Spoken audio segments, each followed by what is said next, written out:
Bonjour. Comme bien souvent le lundi, nous sommes venus dans les coulisses d'une émission de télévision. Nous avons choisi cette semaine l'équipe des chiffres et des lettres. Nous avons profité de notre déplacement au Festival international de Monte-Carlo pour assister aux heures les plus chaudes de l'année de cette émission, à savoir la finale des chiffres et des lettres. Dieu sait si Armand Jameau est fier de son idée. C'était une idée toute simple, un mécanisme de jeu extrêmement rigoureux et carré, et un succès non-stop depuis je ne sais combien d'années. Armand Jameau, depuis combien de temps dure cette émission ? Elle dure depuis 7 ans et en vérité elle dure depuis 14 ans, même un petit peu plus de 14 ans, parce que j'ai démarré d'abord avec un seul jeu, c'est-à-dire le Moule Pelon, en 66, en octobre 66 je crois, et le seul jeu des lettres, c'est-à-dire le Moule Pelon, disputé à 7 lettres. Et puis c'était une émission hebdomadaire, elle a eu des programmations, des déprogrammations. Et puis j'ai redémarré il y a 7 ans avec Pierre Sabag qui m'a demandé de reprendre le jeu, mais en me demandant de rajouter quelque chose. Et c'est à ce moment-là, j'y pensais d'ailleurs depuis assez longtemps, que j'ai rajouté Le Compte est bon. Il me semblait que c'était le deuxième pied de l'émission, le matériel culturel de base, l'alphabet et le vocabulaire, les signes et les symboles de l'arithmétique. Et vous connaissez le résultat. Oui. C'est vrai, il paraît que vous êtes vraiment fier de cette bonne idée. Vraiment fier. Oui, j'ai pas de raison d'être triste. Vous savez ce que vous rappelez ce que disait Francis Blanche. Il vaut mieux être riche et en bonne santé que pauvre et malade. Bon, je pense qu'il vaut mieux avoir une bonne idée qu'une mauvaise, et d'autant plus que si ça avait été une mauvaise idée, on ne serait pas en train d'en parler. Oui. Non, il y a longtemps que ça n'existerait plus, qu'on ne serait pas en train d'en parler. Est-ce que vous avez observé une progression au cours de ces 6 ou 7 années de chiffres et lettres ? Progression. Qu'est-ce qui a changé ? Est-ce que les candidats sont les mêmes que les premiers ? Il y a une progression. Première progression, il y a plusieurs progressions. Ouais. La première progression constante jusqu'à cette année, c'est une augmentation de l'écoute. Ça a démarré comme ça, tout doucement, et puis l'écoute n'a cessé de monter, disons jusqu'à 1979. Il semble que maintenant, on ait atteint un plafond. Bon. Deuxième progression, c'est qu'il y a un rajeunissement des candidats.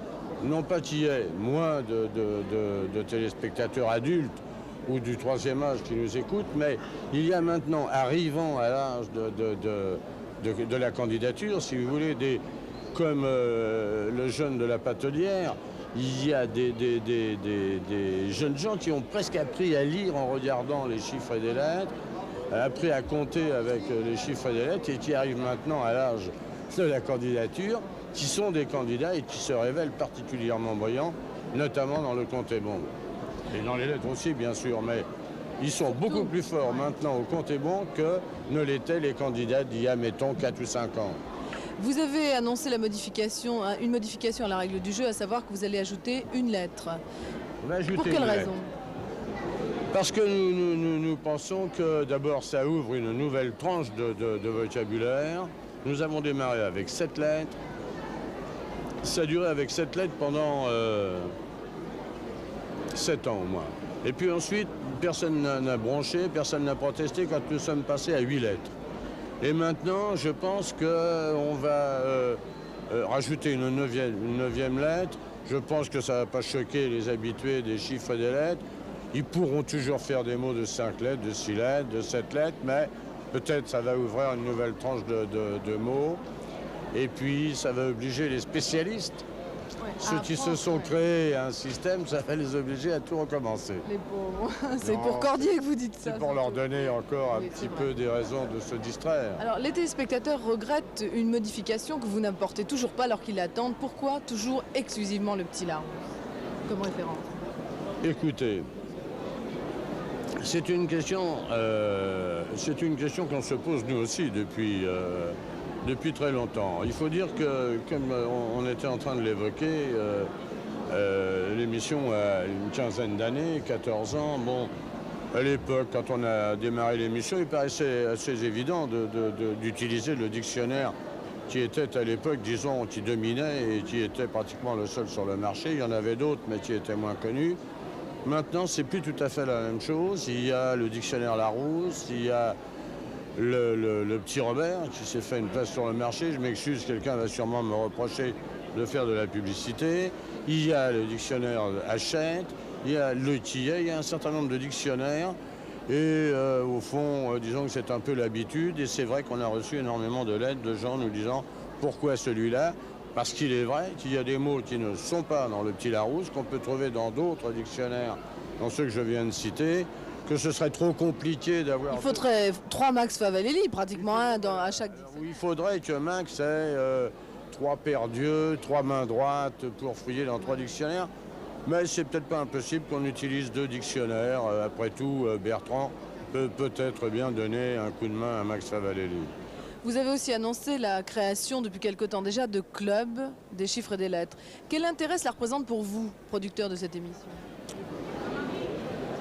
D'abord, si vous voulez, c'est quand même la consécration d'une émission. Une émission qui suscite un tel engouement que des gens souhaitent prolonger leur plaisir de jouer à cette émission hors antenne.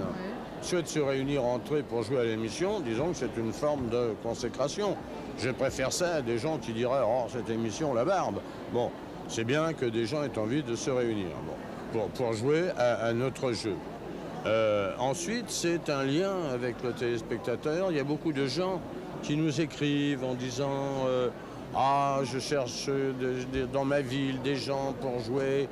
On aime bien votre jeu, mais c'est pas assez long, ça dure que 20 minutes. Je voudrais bien trouver des gens qui jouent aussi. » Bon, là, avec les clubs et avec le journal, si le journal reprend vie, pour le moment il est arrêté, bon, eh bien, il y aura comme ça pour tous les fanatiques, pour tous les amateurs des chiffres et des lettres, eh bien, il y aura des moyens de rencontre et un moyen de liaison peut-être. Et c'est une sorte de présélection aussi. Les animateurs de club vous indiquent les bons candidats, non? Non, ça, oui, peut-être. Mais je veux dire, il faudra que les membres des clubs subissent la sélection exactement comme n'importe quel téléspectateur, sans qu'il y ait obligation le moins du monde pour eux, ni de partenir à un club, ni quelque autre obligation que ce soit. Vous ne voulez pas mélanger? Non, je ne veux pas mélanger d'abord parce que ça me paraît normal. Le jeu est ouvert à tout téléspectateur.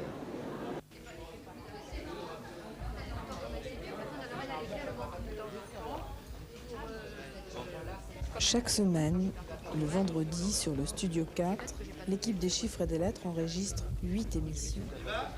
Chaque semaine, de nouveaux candidats s'affirment. Alors qu'est-ce qui vous a donné l'idée de proposer votre candidature? Vous vous aperceviez que vous vous en sortiez bien? L'idée du jeu, puis de la compétition, ça me plaît. Le jeu et la compétition? Oui. Vous êtes inquiet là? Non. Pas du tout. Vous croyez que quand vous serez là-bas, là, en face de tout le monde, vous allez perdre un petit peu vos moyens ou vous avez vraiment l'impression que vous êtes un habitué? Disons que je suis quand même assez calme. Vous êtes calme. Et vous, monsieur, vous êtes calme aussi? Relativement. Relativement. Madame qui est à côté sourit relativement beaucoup, relativement peu. Relativement peu parce qu'il en parle beaucoup. Vous êtes fort surtout sur quoi? Les chiffres, les lettres? Disons que j'aimais mieux les chiffres au départ, et puis maintenant je crois que c'est ce qui me fait peur. Ah bon? Ah oui, oui. J'aimerais que vous me disiez, est-ce que vous saviez que les émissions se faisaient en une seule fois et qu'elles étaient diffusées? Parce que très souvent, les spectateurs nous disent, tiens, comment se fait-il, Patrice Laffont a la même chemise et la même cravate toute la semaine? Peut-être qu'on lui en offre une autre. Non, je savais que ça se passait comme ça. Je me doutais de toute façon que les gens qui viennent de province ne peuvent pas venir tous les jours, quoi. Alors expliquez un petit peu là aux téléspectateurs, parce que c'est pour ça l'émission. Donc vous êtes convoqué une journée, c'est le vendredi. Ouais, vendredi, donc toute la journée, il faut réserver toute la journée. Oui. Bon, la semaine dernière, je suis venu le matin, j'ai assisté. L'après-midi, j'ai enregistré, quoi. Parce qu'on est sympa quand même, on vous montre un petit peu les copains sur le grill et après on vous y met vous. Oui, mais enfin bon, quand on regarde toujours la télé, on a une pense un peu ce que c'est. Ce qui se passe, oui. N'empêche qu'on doit perdre un petit peu ses moyens, non? C'est quand même d'être... J'ai eu de la chance, ça m'a pas impressionné. Ça vous a pas impressionné? Non. Tant qu'on n'a pas atteint, je trouve que ça va être très crispant. Quand on a la deuxième hypothèse et qu'on voit qu'on n'y arrive pas et que le temps s'est écoulé, je crois que c'est assez catastrophique. Nerveusement parlant.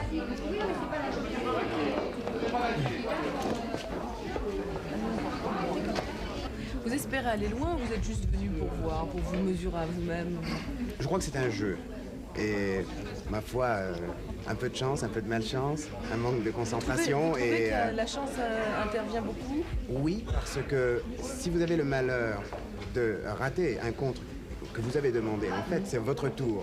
Vous le ratez, C'est peut-être la seule chose que vous allez rater, mais C'est un peu vous pouvez comme quand on perdre. rate son service au tennis. C'est très Exactement, embêtant. exactement. Yvette Plailly, quel est votre rôle au sein de cette émission? Alors avant l'émission, je suis chargée de recevoir le courrier, d'envoyer des questionnaires qui sont classés par numéro et par région, de faire des sélections. En province? À peu près, en province et à Paris, on en fait à peu près une par mois, de contrôler toutes ces sélections, ce qui est un gros travail, de décider la barre au-dessous de laquelle je ne peux pas accepter les candidats parce qu'ils sont tellement forts maintenant que j'ai dû monter la barre. Et puis également alors de préparer carrément alors l'émission, c'est-à-dire il me faut 7 candidats puisqu'on fait 8 enregistrements chaque fois, et de déterminer quel candidat je vais prendre. Alors je tire au hasard dans des dossiers parmi des candidats sélectionnés et par région. Ceci pour éviter que malgré tout, le hasard faisant quelquefois pas très bien les choses, je n'ai pas 3 candidats ou 10 candidats de Paris et aucun de province. Bon, on ne vous voit avant. jamais pendant l'émission et Non. pourtant vous assistez à tous les enregistrements, Mais vous êtes oui, toujours là. mais Qu'est-ce oui. que vous faites pendant l'émission? Alors pendant l'émission, eh bien, je pense que je ne sais pas si on voit ce que je fais. Voilà, j'ai un conducteur, je peux le montrer, il va peut-être éclater un petit peu parce qu'il est blanc, mais enfin, Oui. voilà, j'ai un conducteur que j'ai mis au point. Et dès que le tirage au sort a désigné quel candidat démarre, je mets moi-même 1, 2, 3, 4, comme ça je sais toujours qui doit jouer et quoi. Et à quoi servent ces 2 petites lettres là? Alors ça, je vais tout vous expliquer. Avant que j'ai cette table assez perfectionnée, pour aider Patrice, qui est préoccupé, lui, par les candidats, par la marche de l'émission, et pour le dégager de tout souci d'intendance, disons, j'ai inventé ça aussi. Et voilà, alors j'avais ça de chaque côté, normalement. Alors avant le jeu, c'est comme ça. Dès que le tirage au sort a eu lieu, si c'est le monsieur qui est en face de moi, c'est-à-dire à la gauche de Patrice, qui joue pour les chiffres, je mets comme ça, chiffres. C'est-à-dire que pendant tout le temps du jeu, Patrice sait que c'est le candidat qui est à sa gauche qui joue et que ce sont les chiffres. Et le tour suivant, je le remets dans ce sens, je mets lettres. Alors, bon, ça a l'air peut-être un peu puéril et facétieux, mais c'est non. très important, surtout, par exemple, si l'adversaire prend le tour du candidat et que malgré ça, il se trompe. Donc, il redonne les points à la première personne qui a parlé. Et croyez-moi, dans le temps imparti pour l'émission, Patrice deviendrait fou à la fin des enregistrements. Vous avez le bras Voilà. droit sur le dictionnaire. Voilà, ça c'est le dictionnaire. Qu'est-ce oui, que parce vous en que faites, là aussi vous vérifiez alors le travail de Max. je vérifie pas Max, mais comme Max quelquefois parle avec les candidats et que moi je sais que je dois marquer et tout ça très vite. Alors quand je pense à un mot dont je ne suis pas sûre qu'il soit au dictionnaire, je le regarde dans le dictionnaire et je sais qu'il y est. Alors je sais que bon, si Max fait un petit peu plus longtemps à chercher puisqu'il doit donner une explication en même temps, ça me permet moi de marquer les points. Max Favalelli, les candidats, vous ne les voyez tout de même pas pour la première fois lorsqu'ils sont en direct dans l'émission ou même en différé? Ah non, bien sûr. Moi, je les dégèle. Je suis un peu chargé de les mettre à leur aise. Alors, je bavarde avec eux auparavant. J'essaye de les confesser, de les mieux connaître, de les détendre, ce qui n'est pas facile parce qu'ils sont un petit peu amidonnés quand ils arrivent devant la caméra. Alors je bavarde avec eux. Tant qu'ils sont à mes côtés, ils ont un sentiment de sécurité. Mais alors dès qu'ils passent à côté de Patrice, on dirait un petit peu qu'ils se rendent à la chaise électrique, vous savez. Comment vous expliquez ça?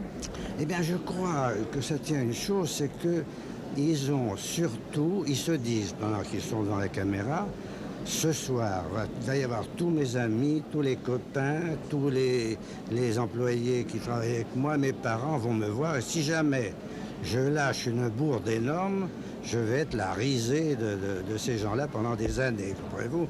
Vous parliez de bourdes faites par les candidats. Il vous est jamais arrivé à vous d'en faire? Oh mon Dieu, si, vous pensez bien. Parce que, contrairement à ce que vous croyez, cet instrument qui s'appelle un dictionnaire dont je me sers pour faire des mots croisés depuis des années, je l'oublie au fur et à mesure que je le feuillette. Je le redécouvre tous les jours. Alors de temps en temps, je commets des erreurs qui ne sont pas impardonnables, je le souhaite, mais qui, moi, me remplissent quand même de complexes. Vous faites autre chose que la présentation de cette émission, Max? La télévision, c'est la seule chose que j'ai conservée pour 2 raisons. D'abord, par amitié pour Armand Jameau, avec qui je travaille depuis des années et qui m'a toujours mis dans le coup de ses émissions. Et puis pour garder un contact humain avec les gens, justement. pour tout de même n'être pas isolé, pouvoir justement voir d'autres gens différents, parler avec eux. C'est uniquement les deux raisons, ce n'est pas du tout l'amour de M. Larousse qui me guide. Bizarrement, Bertrand, vous m'avez dit que vous étiez un littéraire, alors que vous êtes ici le responsable des chiffres. Comment en êtes-vous arrivé là? Vous êtes un ancien candidat. Je suis un ancien candidat et puis on m'a demandé 6 mois après mon passage comme candidat de remplacer le précédent monsieur Calcul. Et c'est comme ça qu'un littéraire s'est retrouvé à faire du calcul. Vous étiez bon déjà en calcul pour ce jeu? Bien, je ne sais pas si j'étais bon, mais enfin comme j'avais été au maximum à l'époque, c'est-à-dire 12 émissions, il fallait être assez bon en calcul et assez bon en lettres aussi. Qu'est-ce que vous préfériez lorsque vous étiez joueur? Je pense que je préférais peut-être le calcul, non pas du tout parce que j'étais meilleur, mais parce que vu que je suis un littéraire, le calcul était plus neuf et m'amusait davantage. Bon, je faisais du calcul mental en regardant l'émission. Être monsieur chiffre, est-ce que c'est un métier à temps plein pour vous? Non, ce n'est pas un métier à temps plein. Vous faites quoi d'autre? J'écris. Vous voyez, c'est de la littérature. Puisque je suis un littéraire, en fait, j'écris.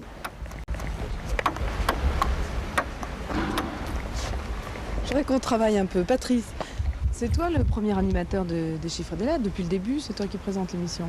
Non, c'est de l'anti-présentation.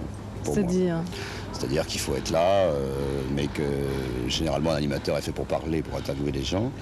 Et puis quand il a fini, on ne le voit plus, c'est les gens qui répondent, tandis que moi, on me voit tout le temps, même quand je ne parle pas. Ce qui veut dire que quand je vais te faire un essai, tu vois, quand je suis là, les gens disent « Oh, qu'est-ce qu'il a l'air sinistre ?» Mais non, je ne parle pas. Et puis quand je fais comme ça, ils se foutent de notre gueule. Non, pas du tout, je souris, c'est tout. C'est difficile. Non, c'est difficile, sans blague. Bon, mais ta présence, c'est quoi? C'est pour, je sais pas, pour animer un peu, pour mettre un peu de gaieté. Il y a un sabot à droite, un sabot à gauche, je fais voyelle, consonne, tout dans les mains finalement. Et à la limite, je vais même conseiller aux téléspectateurs un jour, ceux qui m'aiment pas, de mettre un sticker à la place de ma tête. Il fallait que je suis toujours comme ça. Ils ne verront plus ma tête, ils n'entendront plus que ma voix, ils verront mes mains. Qu'est-ce que ça change faire cette émission en direct ici? C'est différent, l'ambiance est différente, Ils sont plus tendus, oui? D'abord, c'est plus excitant parce que les candidats qu'on retrouve sont toujours très forts, dont on prend vraiment pas parti, mais on s'intéresse beaucoup au match, ce qui n'est pas toujours le cas lors des enregistrements de la semaine. Surtout quand les matchs sont très déséquilibrés. En plus, pour moi, travailler en public, c'est différent et j'aime pas beaucoup ça et en même temps, ça m'excite assez. Pourquoi tu n'aimes pas ça? Ça te J'aime gêne? pas ça parce le que public gêne au fond. Le public gêne parce qu'on ne sait pas très bien s'il faut qu'on s'adresse au public en même temps aux téléspectateurs. Il faut trouver un ton qui s'adresse aux deux, c'est pas facile. Mais au fond, ce que tu aimes, c'est le direct beaucoup plus que le public, non? Ah oui, ça, je suis un homme de direct. Le public, j'y pense pas vraiment en plus. Je fais un peu ce que j'ai envie de faire au moment où j'ai envie de le faire. Ça plaît pas, et puis c'est pas très grave. Patrice, en 8 ou 9 ans d'émission, est-ce que tu as un souvenir un peu cuisant d'un enregistrement? Il a dû s'en passer des choses amusantes. Oui, bien sûr, ce serait long. Il y en a un qui est particulier, c'est que, étant donné que tu sais c'est complètement intemporel, étant donné qu'on a toujours au moins 3 semaines ou un mois d'avance, donc on ne peut en rien se référer ni à l'actualité, ni au temps, ni à rien. Bon, et un jour, comme ça, pour faire je sais pas ce qui m'est passé par la tête, j'ai commencé en disant « Oh là là, ça va mal ce soir, j'ai une tête d'enterrement, n'est-ce pas mon cher Max? Max y enchaîne et tout. » Et c'est tombé malheureusement juste derrière l'enterrement de M. Malraux qui était en direct. Ce qui veut dire qu'il y a eu la fin de l'enterrement et que moi derrière je suis arrivé avec générique. Oh là là, ce soir j'ai une tête d'enterrement et les gens m'ont incendié. Vous étiez persuadé que c'était un mauvais mot d'esprit? Absolument, alors qu'on avait enregistré l'émission un mois ou un mois et demi avant la mort de Malraux. Ça arrive de temps en temps, il y en a eu d'autres, mais c'est un peu long. Tu peux continuer, je vais voir les candidats maintenant. Ça, merci.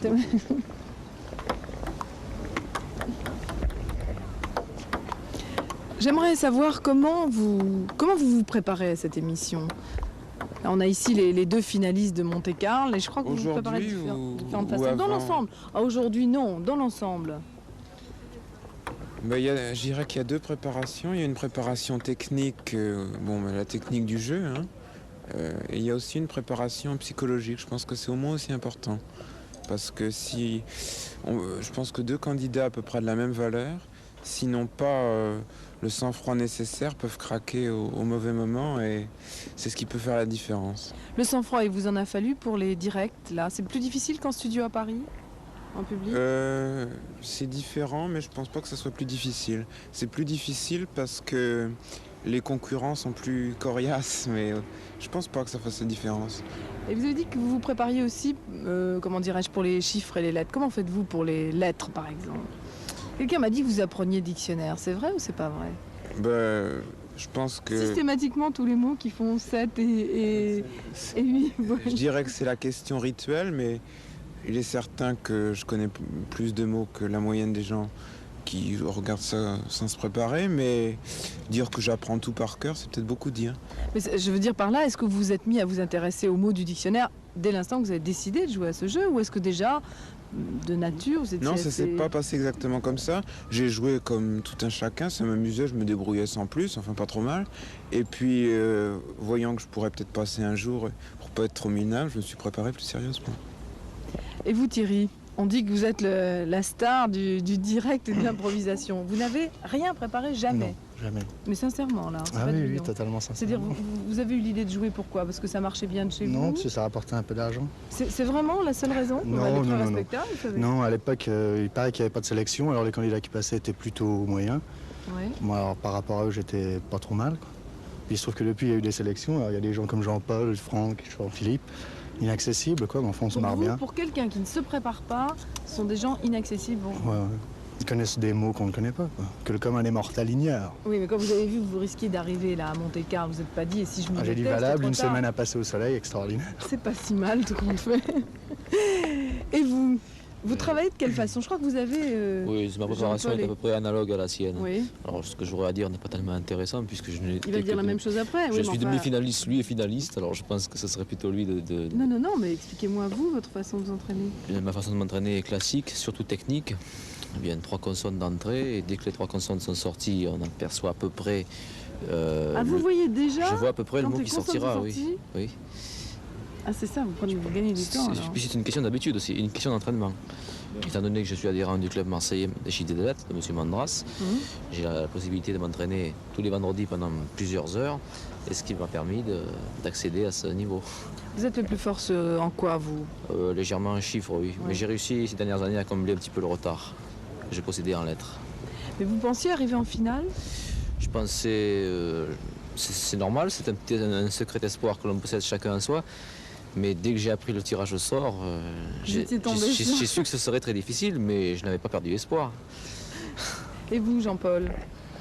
Moi, c'est une technique analogue. Enfin, je crois vous n'êtes pas de Marseille, vous n'allez pas vous entraîner dans son club? Non, mais je crois que je suis en même temps l'innovateur de cette méthode. C'est-à-dire, et puis en plus, c'est une question de probabilité. Une consonne, si on veut faire un T, je prends un exemple, par exemple, cabine, si on veut un T, il reste 20 consonnes. Vous avez une chance sur 20 de tirer le T pour faire cabinet.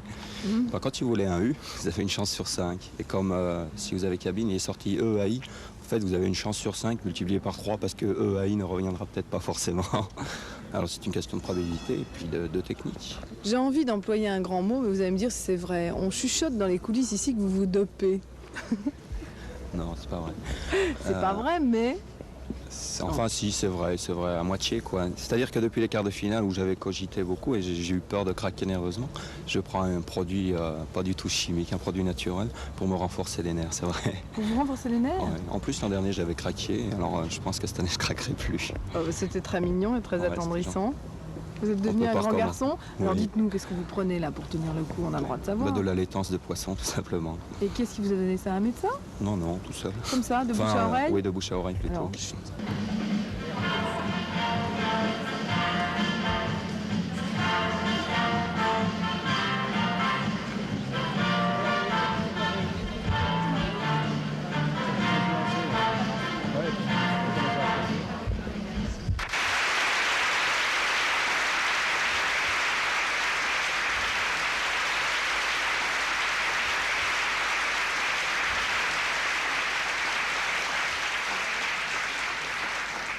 Il y a 21 ans, il habite Angers, il est étudiant en géographie.